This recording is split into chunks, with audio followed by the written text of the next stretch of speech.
Hello and welcome to How to Film Weddings. My name is John Bunn and I am excited for a brand new episode today of the How to Film Weddings podcast. As we release this episode, it is Labor Day, so I hope you're enjoying a day off with your family and getting geared up for a really great week and getting geared up for the fall season. Speaking of the fall season, this weekend, I know you probably don't care, but my beloved Dallas Cowboys start yet another trek in the NFL season to basically lose in the first round of the playoffs, but it's here and football season is here. A lot of good things are going on. Also, a lot of things are just going on that I think as I talk to more and more wedding filmmakers, we are seeing such a shift in the industry. And I wanted to record a solo episode today just talking about what I've been doing to adapt in the last 6 months as the market has changed a bit. And so it's going to be a shorter episode today. It's just me, but I wanted to kind of talk about some of the failures that I've had recently, as well as some of the the victories that I've had. And so before we get into today's episode, I did want to mention that our mastermind group will be opening for a new class of mastermind students, mastermind members in January. We're going to be changing some things up. We've got more details coming soon, but our mastermind program is designed to help you be doing this business with a community of other wedding filmmakers, hearing from some of the best in the industry and getting taught by myself and Nick so that you can take your business further faster and weather different storms whenever they come. And so our mastermind program is going to be in its 5th year, which is crazy. We do all kinds of things. We get together in person. It's a great place for you if you're ready to take your business to the next level or if you kind of feel stuck. So if you want to, check out howtofilmweddings.com/mastermind, and you can grab a spot on our wait list for more information as that gets closer. Without further ado, let's get into this week's episode. So as I've mentioned on the podcast quite a bit lately and in our Facebook quite a bit lately, things are a little bit different in the landscape of wedding filmmaking than they have been in the last 5 years or so. We have a lot of data showing us that there's a COVID bubble where couples weren't dating, 2 years ago, 3 years ago, because we were stuck at home. And so that's caused there to be a lot less weddings. We have data saying that all the 2020 weddings got pushed to 2021, which made a frenzy happen, which made prices go up. We've got all this data to show different things. But what we're really seeing, and as I'm talking to other educators, other filmmakers from all over the place, is that the market has shifted. It's just different than it was 5 years ago, and it's actually much harder for a lot of us, especially those that serve the middle of the market or to the upper middle portion of the market, because people are hurting financially right now. There's an election going on, so there's uncertainty there, and so there's a lot of things going on that are causing couples to say, I don't know if I'm going to hire a videographer. I don't know if I have the money, or I think I might hire a content creator instead. And that is we need to be paying attention to that as wedding filmmakers. And I dug into that in a previous episode a couple weeks back. But I think that instead of us sitting back and saying, well, I guess that's just tough now and I'm going to charge less, or I think we should look at our mindset and look at where we're heading as a business and what might happen over the next few years so that we can be ready for a storm. Maybe it will be a little bit more rough of a year in 2025, but my goal is to help you to weather the storm so that you don't go out of business, so that you don't quit what you're doing. And a lot of times people just sit there and maybe, you picture a hurricane is coming and you're in the path of the hurricane. You don't just sit there and say, well, I hope it doesn't knock down my house. No, you board up the windows, you put sandbags around the outside of the foundation. Maybe you actually move for a couple of weeks. You get out of the path of the storm. And I think a storm is brewing or already come through for some markets, or we didn't realize it when it was happening, but it was like, oh my goodness, there's a lot less weddings. There's a lot less people wanting video. There's content creators. It's just harder to get weddings than it was in 2020 or 2019 or 21 or even 22. And over the last couple of years, we've seen it in different areas of the country and different areas of the world the storm has hit at different times. And I wanted to say I'm not immune to that either. Whenever I changed my brand, did a brand upgrade to John Bunn Films in 2021, I immediately raised my prices from $8,500 to $12,500, and all the way up until 2022 and 2023, I was booking weddings pretty consistently over the $15,000 mark, and had several in 2024 over $30,000 for the wedding, which is huge money. And, within one or two weddings, booking, as much as dollars as I would have for 6 or 7 weddings in 2014 or 15 earlier in my business. That was awesome. But what I started to see it was harder and harder to book weddings for 2024 and for 2025. Still the same amount of inquiries, but people were saying, sorry, that's not in the budget. Sorry, that's not in the budget. Maybe you've heard that a lot, and maybe your value is actually a really solid price for your market. What I'm seeing, though, is that couples have changed their perspective on the value of video, and we have to do a good job of showing that value, but it's kind of impossible to do if you're not getting any bookings. And so I want to walk through what I did and what I've been doing to kind of adapt, and then a couple of stories of what has recently happened for me. So I was getting up to the $20,000, $25,000, $30,000 range. And yeah, that is because I'm very good at selling, and the couples that booked me were very, very big fans of mine. I don't have a luxury brand. I'm not working with a lot of planners that are handing me weddings. I'm not in the luxury market. And a side note, I think the luxury market is kind of safe right now. Like, people that have a lot of money have a lot of money. And I'm not talking about kind of a lot of money. I'm talking about the super wealthy, the net worth of $50 million and above couples, their families, the billionaires, the hundreds of millions of dollars to their name, where they spend $500,000 or $1 million on a wedding. It's not going to really affect their net worth. But the people that it's hurting are those people that are spending, $50,000 to $200,000 on their wedding. And that's not science, but somewhere in there where it's just like, ooh, how can we save $10,000 or $20,000? Maybe we just hire a content creator. And so as I'm looking at this and thinking about this, my brand, John Bunn Films, it does serve like this lower level luxury, but I'm not in with wedding planners like other luxury vendors or things like that. And so I've started to see, couples are reaching out, but they're saying, wow, that's 5 times what my budget is, or that's double my budget. And it's so discouraging. And as we got into the summer months, typically by the summer of this year, I have a handful of weddings booked for next year. And I got into the spring, no weddings for 2025, the summer, no weddings for 2025, no weddings for the fall of 2024, and started feeling like, wow, I'm irrelevant. What's going on? But as I started talking to other wedding filmmakers, started realizing a lot of us were in that same boat, where people were maybe still inquiring, but nobody was booking. And it was mainly due to price.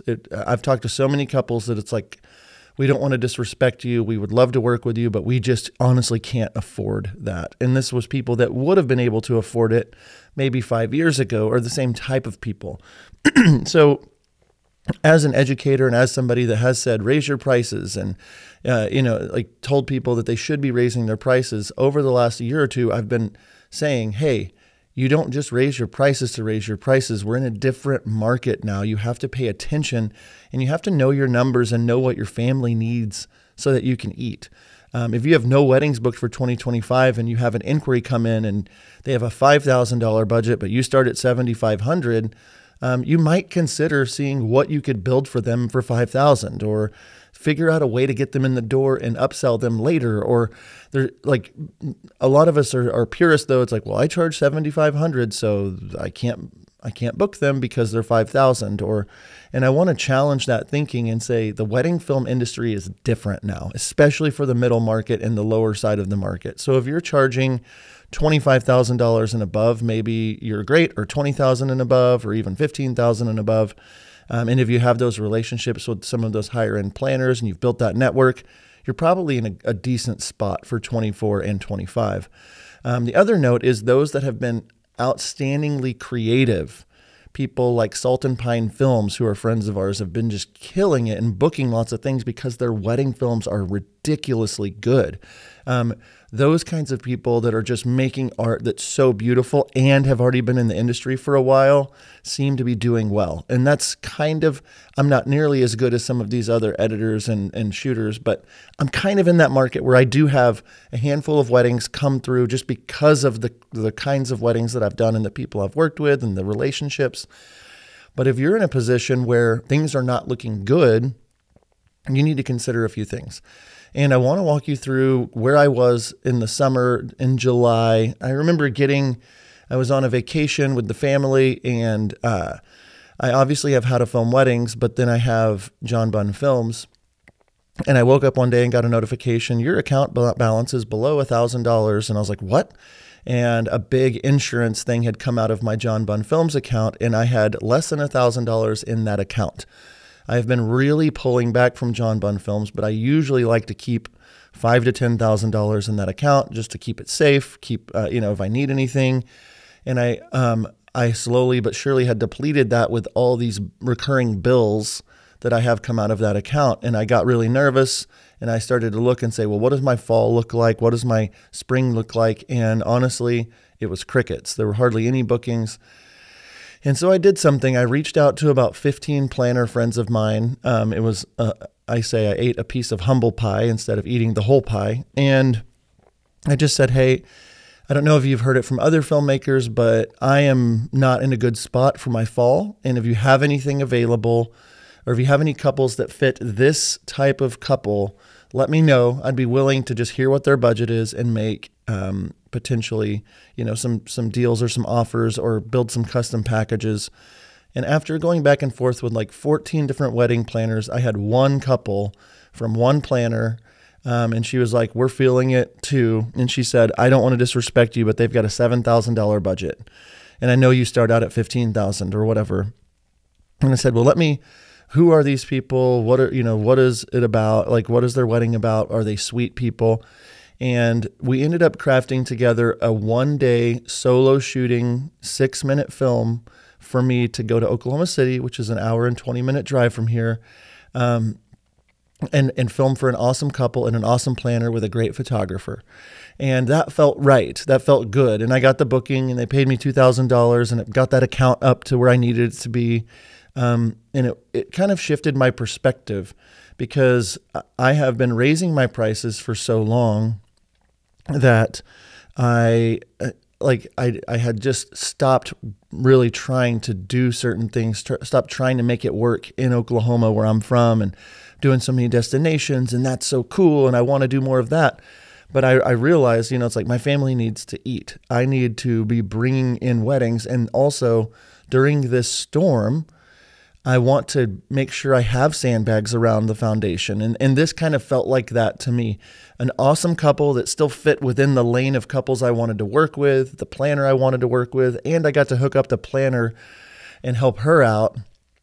And she was so thankful. So it was an adaptation that I did and got ready for. I was looking ahead and seeing a storm brewing. And I was like, ooh, I could get this $7,000, $7,500 in. And I know some of you are like, $7,000. But for me, that's half price. That's less than half price. And as I, booked the couple, I booked them. I was in Montana on a vacation. I was like, Heather, I have to book this couple. Like, I'm so sorry and she totally understood. And we booked the couple. They paid their $2,000 deposit. And, I was like, oh, thank God I've got money coming in. I've got like a $2,000 more coming in. And that kind of shifted my mindset and reminded me of where I was kind of like in 2019 to 2020, where I would book people and then get to know them and learn more about them and then offer more things and upsell them. And I have been preaching about how I've been past that and I didn't need to do that anymore. But I'm looking at the landscape and saying, I'm going to revert back to that. I'm going to lower my starting prices and my offer and work with, this is something like I work with couples that I want to work with, but then offer them more.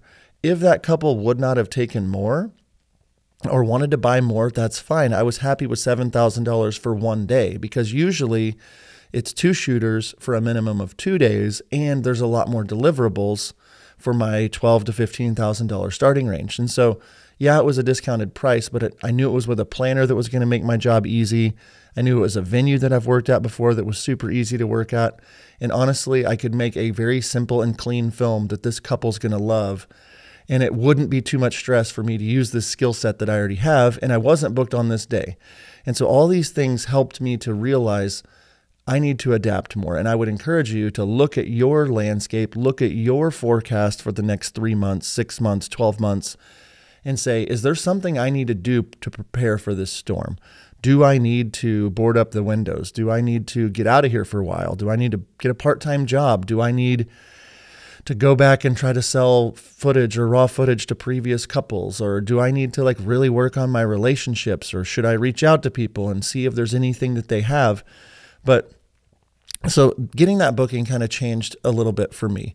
It made me realize that I wanted to do more with couples and get more weddings on the books. And that motion will create emotion. And what I mean by that is like by being at that wedding, even though it's for less, the perception that the market now has is that John Bunn is at weddings and this is going to be a nice wedding. They just had canceled doing video because it wasn't in the budget.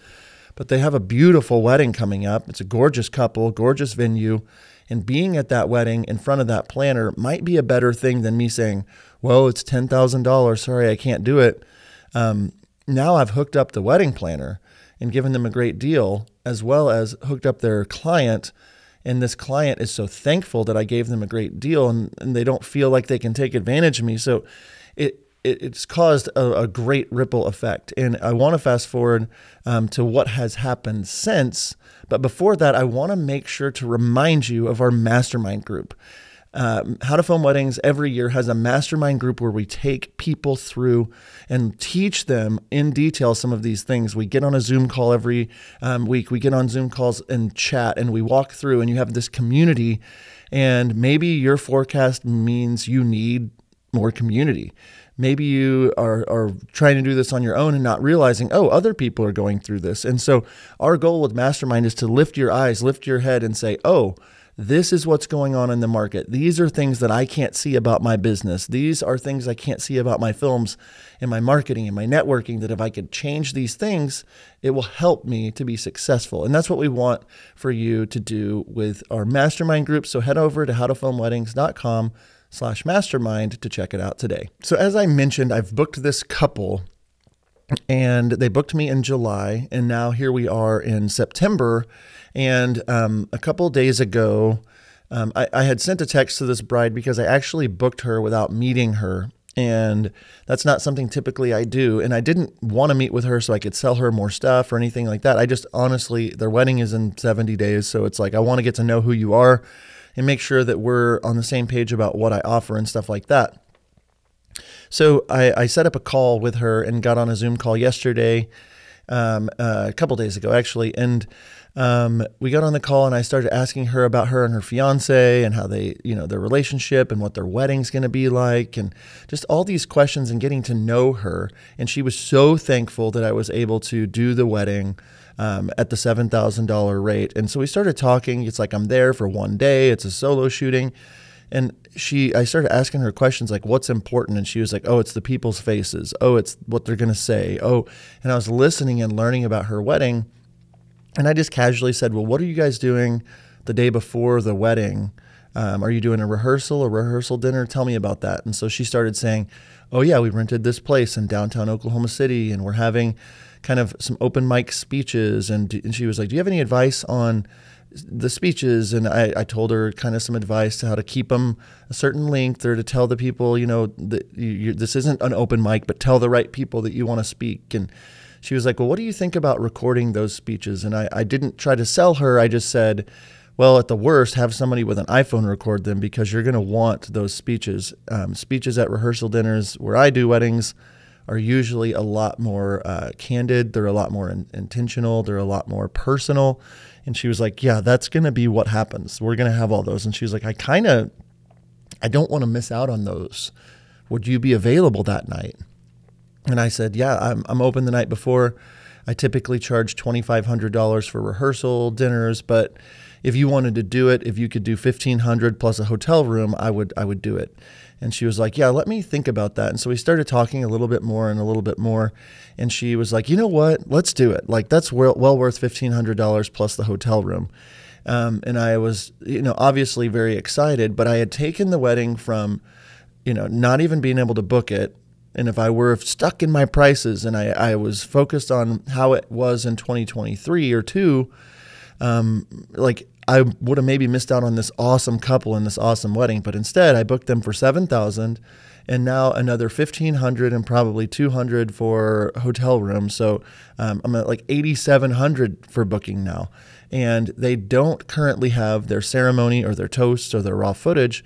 And maybe they end up adding more of that. My goal isn't how can I do that, but if I don't have the wedding at all and I don't have the relationship at all, I can't upsell. I can't do more things. I can't even give them that opportunity.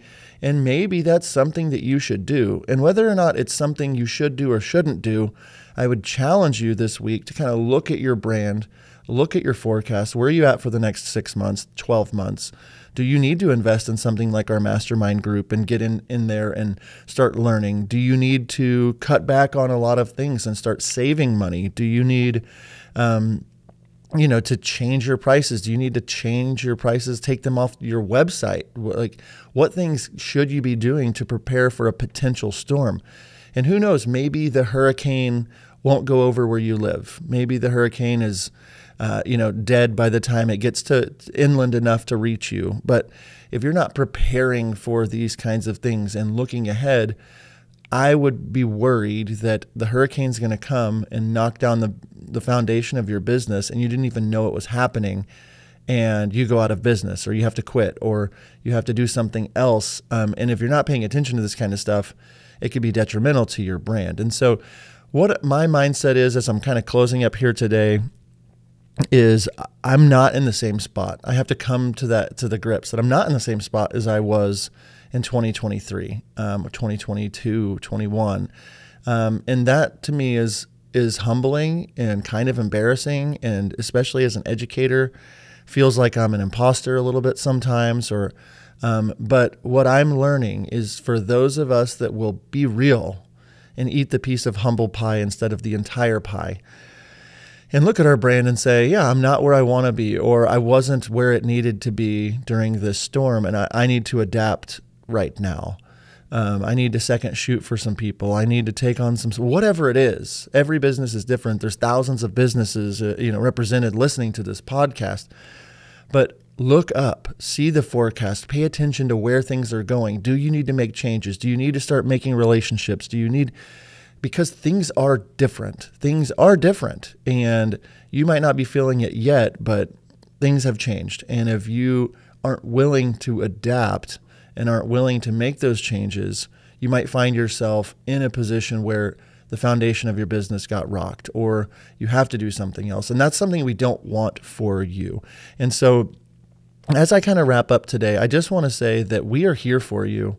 We want to help you, and we have so many different things, our mastermind group, our Facebook group, this podcast. But one easy way for you to let me know that you're listening and let me know that you are hearing this and give us feedback would just be on Instagram.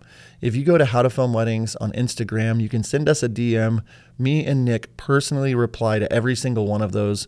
We want to connect with you. We love personal connection. We love being able to help you specifically where you are. Maybe you need to do a mentorship with myself or Nick, or with another wedding filmmaker, or you need to join a different mastermind or whatever. But the days that we were in where the getting was good, as we say here in Oklahoma, have shifted. I'm not trying to preach doom and gloom and that it's going to get so bad, but if you're not lifting your eyes and looking and saying, whoa, this is what's going on in the market, I'm afraid that you could experience some major pain in your brand. And so if this episode was helpful for you, just shoot me a message. Tell me you're listening. Tell me that this is helpful, because when we did our survey of over 800 wedding filmmakers, a lot of people were saying, I'm down year over year by 30%. I don't have as many weddings booked. And we see that. And we don't take it lightly, the position that we are in as How to Film Weddings, as this hub for all these wedding filmmakers.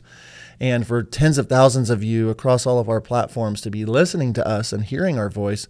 And we don't take that lightly. And we're not perfect people. We are people, I have a background in business. That's what I studied in college. I've been doing this for 18 years now. I've generated millions of dollars doing this, but that doesn't mean that I'm perfect. And I'm trying my best to say, this is where I see the market. This is the data I have with nearly 1,000 wedding filmmakers telling me what's going on in their market. And so, like I said, maybe the storm hasn't hit you. Maybe it won't. But I want you to be prepared in case it is. And that's why I want you to, if you haven't considered it yet, check out our mastermind group at howtofilmweddings.com/mastermind. There's a wait list there. It shows you kind of what the program looks like. And if you're sitting here thinking, I don't want to do this alone, I don't think this is something I should do alone, I want to go deeper, you might want to consider that. And we've got a lot of details coming up, like I said earlier in the episode for that. But I just want to thank you for taking the time. Thank you if you've sent over a DM on Instagram. Thank you for being in our Facebook group. Thank you for being part of this community. We are here for you. And if you need anything, please let us know. Have an awesome week. Seriously, enjoy the journey that you're on. And until next time, we'll see you.